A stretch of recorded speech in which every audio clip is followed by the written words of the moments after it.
Hello students, देखिए आज हम आप लोगों के लिए क्लास 10वीं का मॉडल सेट यानी कि दूसरा मॉडल सेट लेके आप लोगों के लिए आए हैं। जैसा कि हमने आपको पहली वीडियो में बताया था कि हमारे इस चैनल पे लगता है हर एक सब्जेक्ट का 8 से 10 मॉडल पेपर परीक्षा के दिन तक अपलोड होता रहेगा हर एक सब्जेक्ट का। तो जैसा कि एक एक मॉडल सेट हर एक सब्जेक्ट का हमारे इस चैनल पे अपलोड हो चुका है, तो इसी तरह आज हम सामाजिक विज्ञान विज्ञान क्या यानी कि सोशल साइंस का मॉडल सेट दूसरा लेके आप लोगों के लिए आए हैं। यदि आप अभी तक हमारे चैनल को सब्सक्राइब नहीं किए हैं तो आप हमारे चैनल को सब्सक्राइब ज़रूर कर लीजिएगा। हमारे चैनल का नाम है Irish study point, Irish study point. और अपने दोस्तों के साथ हमारे चैनल को सब शेयर भी ज़रूर कीजिएगा। चलिए देखते हैं आज का हमारा पहला वीडियो है। आज का हमारा पहला क्वेश्चन है कि भारत में किस तरह के लोकतंत्र की व्यवस्था की गई है। देखिए इसका जो राइट आंसर हो जाएगा, पूछ रहा है कि भारत में किस तरह की लोकतंत्र की व्यवस्था की है। प्रत्यक्ष, अप्रत्यक्ष, प्रत्यक्ष और अप्रत्यक्ष दोनों, इनमें से कोई नहीं। तो भारत में अप्रत्यक्ष की व्यवस्था की गई है। किसका? अप्रत्यक्ष। बी नंबर इसका राइट आंसर हो जाएगा। चलिए आगे देखते हैं। भारत का कन्हा राष्ट्रीय पार्क प्रसिद्ध है। भारत में एक कन्हा राष्ट्रीय पार्क एक है जो क्या चीज़ के लिए प्रसिद्ध है? शेर के लिए, बाघ के लिए, हिरण के लिए, हाथी के लिए। तो यह जो है बाघों के लिए क्या है? प्रसिद्ध है। क्या चीज़ के लिए? बाघ के लिए। इसका राइट आंसर क्या हो जाएगा? बी नंबर इसका राइट आंसर हो जाएगा। चलिए आगे देखते हैं। औद्योगिक क्रांति योजना के तहत पहले या शुरू में कौन से उद्योग शामिल थे?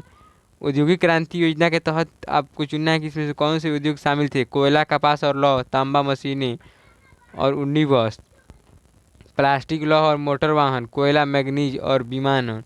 तो इसका जो राइट आंसर हो जाएगा ए नंबर इसका राइट आंसर हो जाएगा। कोयला, कपास और लौह, यानी कि ए नंबर इसका राइट आंसर हो जाएगा, ए नंबर। चलिए आगे देखते हैं अगला क्वेश्चन 4 नंबर में कि किस युद्ध के बाद जर्मनी का एकीकरण पूरा हुआ। तो सेडान के युद्ध के बाद। किस युद्ध के बाद? सेडान के युद्ध के बाद। इसका राइट आंसर क्या हो जाएगा? डी नंबर इसका राइट आंसर हो जाएगा। चलिए आगे देखते हैं। निम्नलिखित में से किसे साम्यवाद के संस्थापक के रूप में माना जाता है? साम्यवाद के संस्थापक के रूप में कौन है? तो कार्ल मार्क्स है। कौन है? Karl Marx. इसका राइट आंसर क्या हो जाएगा? डी नंबर इसका राइट आंसर हो जाएगा, कार्ल मार्क्स। इसका राइट आंसर डी नंबर हो जाएगा। चलिए आगे देखते हैं अगला क्वेश्चन। झारखंड के झरिया क्षेत्र में मुख्यतः क्या पाया जाता है? थोरियम, रेशम, सोना, कोयला। तो झारखंड में अधिकतर क्या पाया जाता है? कोयला। थोरिया क्षेत्र में कोयला पाया जाता है। इसका राइट आंसर डी हो जाएगा। चलिए आगे देखते हैं। राजनीतिक दलों की नींव सर्वप्रथम किस देश में पड़ी? राजनीतिक दल की नींव सबसे पहले कहाँ? ब्रिटेन में पड़ा था। किस देश में? ब्रिटेन में। इसका राइट आंसर ये हो जाएगा। भारत में नीति आयोग की स्थापना हुई थी। भारत में नीति आयोग की स्थापना कब हुई थी? 1950 ईस्वी में। कब? 1950 ईस्वी में। ये नंबर इसका राइट आंसर हो जाएगा। चलिए आगे देखते हैं। साम्यवादी घोषणा पत्र के लेखक थे।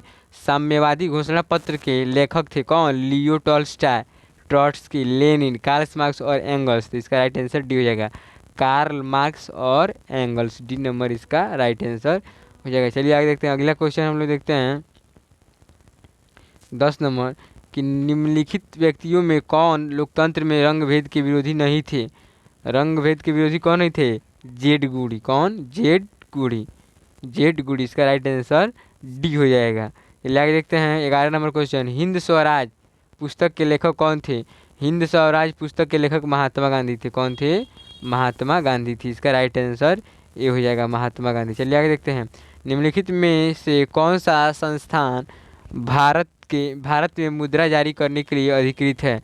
तो भारत में मुद्रा कौन जारी करता है? Reserve bank of India. इसका राइट आंसर क्या हो जाएगा? ए नंबर इसका राइट आंसर हो जाएगा, reserve bank of India, RBI। RBI। चलिए आगे देखते हैं। राजनीतिक दलों की मान्यता और उसका चिन्ह किसके द्वारा प्रदान किया जाता है? राष्ट्रपति सचिवालय द्वारा? नहीं। प्रधानमंत्री सचिवालय द्वारा? नहीं। निर्वाचन आयोग द्वारा? निर्वाचन आयोग द्वारा। जितने भी राजनीतिक दल हैं उनका चुनाव चिन्ह निर्वाचन आयोग के द्वारा निर्धारित होता है, यानी कि सी नंबर इसका राइट आंसर हो जाएगा।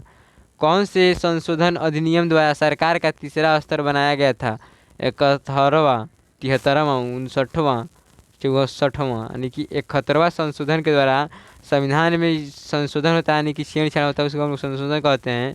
71वां जब संशोधन हुआ था तब अधिनियम द्वारा सरकार द्वारा बनाया गया था, संशोधन अधिनियम। इसका राइट आंसर ये हो जाएगा। चलिए आगे देखते हैं। बोल्शेविक क्रांति कब हुई थी? नवंबर 1917। बोल्शेविक क्रांति कब हुई थी? नवंबर 1917 में बोल्शेविक क्रांति हुई थी। राइट आंसर इसका बी हो जाएगा। चलिए आगे देखते हैं, हिंद चीन पहुंचने वाले प्रथम व्यापारी कौन थे? हिंद चीन पहुंचने वाले प्रथम व्यापारी जो थे पुर्तगाली थे। कौन थे? पुर्तगाली थे। इसका राइट आंसर सी हो जाएगा। चलिए आगे देखते हैं, राष्ट्रीय स्वयं सेवक संघ की स्थापना कब और किसने की? राष्ट्रीय स्वयं सेवक संघ की स्थापना 1950 में KB हेडगेवार ने किया था। कौन? KB हेडगेवार, 1925 ईस्वी में। इसका राइट आंसर बी हो जाएगा।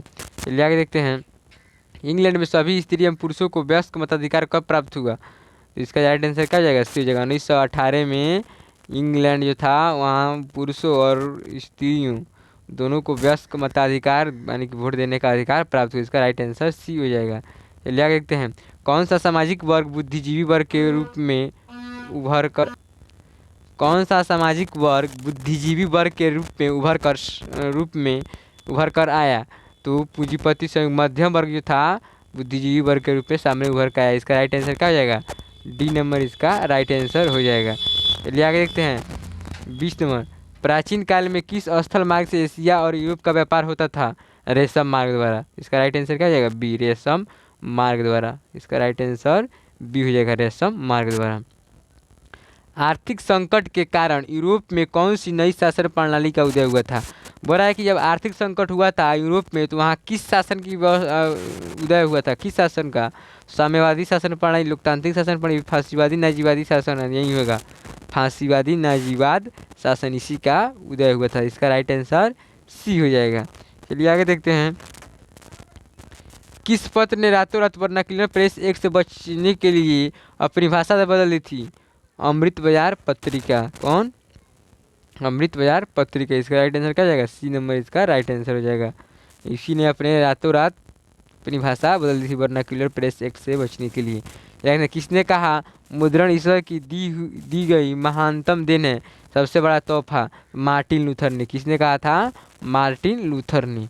मार्टिन लूथर ने। बी नंबर इसका राइट आंसर हो जाएगा। चलिए आगे देखते हैं, सोपानी कृषि किस राज्य में प्रचलित है?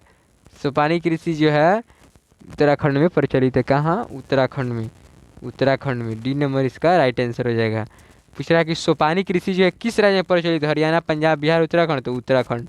राइट आंसर 24 का क्या जाएगा? डी हो जाएगा। प्राणियों के शरीर में कितना प्रतिशत जल की मात्रा निहित होती है? जितने भी प्राणी होते हैं उनके शरीर में 65% तक लगभग में जल ही निहित रहता है। इसका भी राइट आंसर क्या हो जाएगा? सी हो जाएगा। आगे देखते हैं 26 में, वन संरक्षण एवं प्रबंधन की दृष्टि से वनों को कितने वर्गों में वर्गीकृत किया गया है? वनों को 3 वर्गों में वर्गीकृत किया गया है। कितने में? 3 में। इसका राइट आंसर बी हो जाएगा। चलिए आगे देखते हैं, एक NGO की वानिकी रिपोर्ट के अनुसार 1948 में विश्व में कितने हेक्टेयर भूमि पर वन का विस्तार था? देखिए, एक NGO था यानी कि नेशनल गवर्नमेंटल ऑर्गेनाइजेशन, एक संस्था था जिसने अपनी एक रिपोर्ट में बताया था कि 1948 में कुल कितने हेक्टेयर भूमि पर वन का विस्तार है, फैलाव है। तो इसका जो राइट आंसर जाएगा बी नंबर, 400 करोड़ हेक्टेयर भूमि पर वन का क्या है? फैलाव है, चाहे विस्तार है। इसका राइट आंसर बी हो जाएगा। 1 टन इस्पात बनाने में कितने मैग्नीज का उपयोग होता है? पूछा है कि 1 टन अगर इस्पात बनाना है तो कितने मैग्नीज की खपत होगी? 10 किलो। कितने? 10 किलो। इसका राइट आंसर क्या हो जाएगा? बी नंबर इसका राइट आंसर हो जाएगा। चलिए आगे देखते हैं, कोयले का सर्वोत्तम प्रकार कौन सा है? कोयले का हम आपसे बोले थे एक वीडियो में, अपने बता चुके हैं इसको कि पीट, लिग्नाइट, बिटुमिनस, एंथ्रासाइट। तो सबसे खत्म होता है पीट, उसके बाद लिग्नाइट, उसके बाद बिटुमिनस, और सबसे बढ़िया होता है एंथ्रासाइट। कोयला के जिस कोयला में कार्बन की संख्या अधिक होता है उसको हम लोग उतना ही बेहतर कहेंगे, जिसमें कार्बन की संख्या कम होगा उसको हम लोग क्या कहेंगे? उतना ही, मतलब कि कम उत्तम किस्म का कहेंगे। तो सबसे बढ़िया होता है कौन? एंथ्रासाइट होता है, और सबसे कम पीट होता है। इसका राइट आंसर ए हो जाएगा। इनमें से कौन सा उपभोक्ता उद्योग है? उपभोक्ता उद्योग कौन है? चीनी उद्योग जो है उपभोक्ता उद्योग यानी कि लोगों के लिए इसका उपयोग होता है। सी नंबर इसका राइट आंसर हो जाएगा। चलिए आगे देखते हैं, भारतीय अंतर्देशीय जल मार्ग प्राधिकरण का गठन किस वर्ष किया गया था? तो इसका जो गठन भारतीय अंतर्देशीय जलमार्ग प्राधिकरण का गठन 1986 ईस्वी में किया गया था। कब? 1986 ईस्वी में। इसका राइट आंसर ए हो जाएगा। चलिए देखते हैं पाइराइट किस प्रकार का खनिज है। पाइराइट जो है धात्विक खनिज है। किस प्रकार का? धात्विक। पाइराइट में क्या होता है? धातु होता है, इसलिए इसको हम लोग धात्विक कह सकते हैं। ये नंबर इसका राइट आंसर हो जाएगा। चलिए देखते हैं 2001 की जनगणना के अनुसार बिहार की नगरीय आबादी है। बोला है कि 2001 में जब जनगणना हुआ था तो बिहार का नगरीय यानी कि नगर में रहने वाले लोगों की संख्या कितना था, कितना प्रतिशत था? 10.5%। कितना? 10.5%। सी नंबर इसका राइट आंसर हो जाएगा। संघ सरकार का उदाहरण है अमेरिका, चीन, ब्रिटेन। इनमें से कोई नहीं, अमेरिका। संघ सरकार का उदाहरण कौन है? अमेरिका है। इसका राइट आंसर ए हो जाएगा। संघ सरकार का उदाहरण अमेरिका है। चलिए 35 में भारतीय लोकतंत्र में सत्ता के विरुद्ध जन आक्रोश किस दशक से आरंभ हुआ?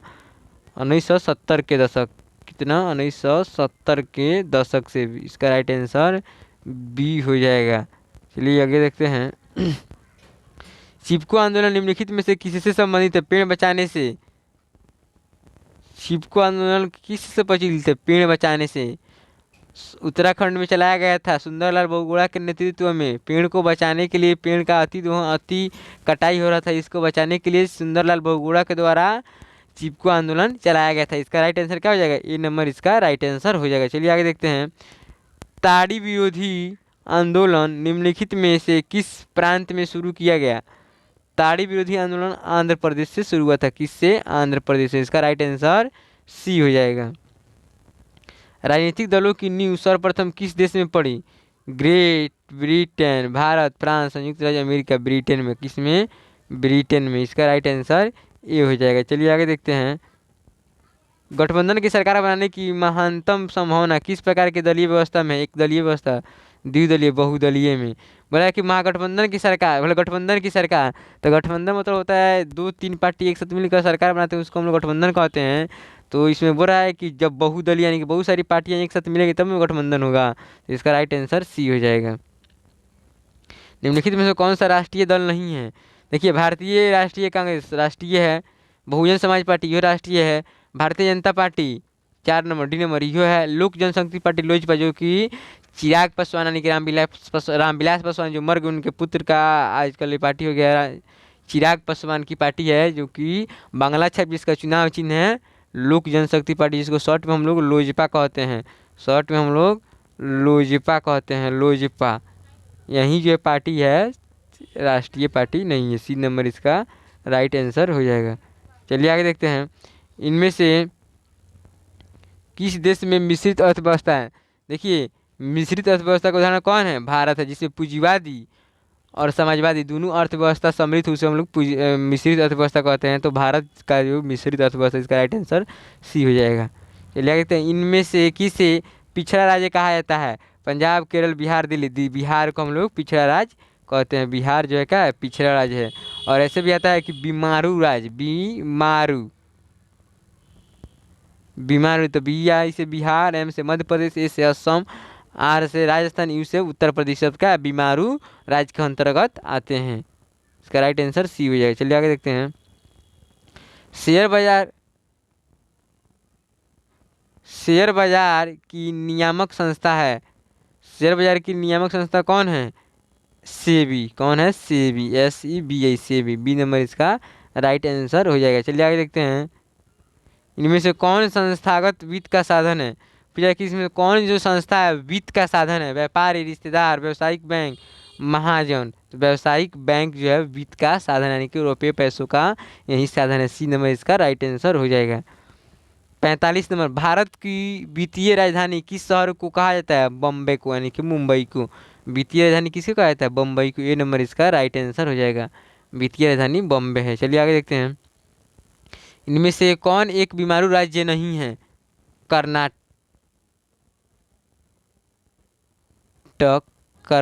हाँ कर्नाटक हो जाएगा। बीमारू राज्य नहीं है। कर्नाटक जो है बीमारू राज्य नहीं है। इसका राइट आंसर सी हो जाएगा। चलिए आगे देखते हैं वैश्वीकरण के मुख्य अंग कितने हैं? वैश्वीकरण के मुख्य 4 अंग हैं। कितने हैं? 4 अंग हैं। डी नंबर इसका राइट आंसर हो जाएगा। भारत में 48 नंबर क्वेश्चन देखिए इस तरह भारत में उपभोक्ता संरक्षण अधिनियम की घोषणा कब की गई थी? उपभोक्ता संरक्षण अधिनियम की घोषणा जो हुआ था 1986, 1981, 87, 88। तो 1986 में। कब? 1986 में। ये नंबर इसका राइट आंसर हो जाएगा ए नंबर। देखते हैं स्वर्ण भाषणों की परिशुद्धता को सुनिश्चित करने के लिए किस मान्यता प्राप्त चिन्ह का ही आवश्यक है? हॉलमार्क। क्या होगा? हॉलमार्क। बी नंबर इसका राइट आंसर हो जाएगा। आभूषणों को अगर मान्यता प्राप्त है चिन्ह तो हॉलमार्क के द्वारा पहचाना जाता है। 50 नंबर निम्नलिखित नदियों में से किसे बंगाल का शुक कहा जाता है? तो बंगाल का शुक दामोदर नदी को कहा जाता है, दामोदर नदी को। और बिहार का शुक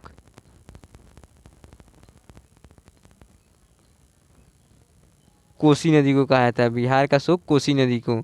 बंगाल का बंगाल का दामोदर नदी। इस तरह हम लोग कम समय में यानी कि 15 से 16 मिनट में पूरे 50 ऑब्जेक्टिव को क्लियर कर लिए। देखिए परीक्षा बहुत नज़दीक है, इसलिए कम समय में ज़्यादा से ज़्यादा ऑब्जेक्टिव की तैयारी कराई जा रही है। आपके बिना समय बर्बाद करते हुए हम लोग तेज़ी वीडियो को अपलोड कर रहे हैं। तो आप हमारे हौसला को मोटिवेट करने के लिए आप हमारे चैनल को सब्सक्राइब कीजिए, लाइक कीजिए, अपने दोस्तों के साथ शेयर कीजिए। हम फिर जल्द ही और सब्जेक्ट का सेट 2 लेके आ रहे हैं, तब तक आप इसकी तैयारी कीजिए। Thank you.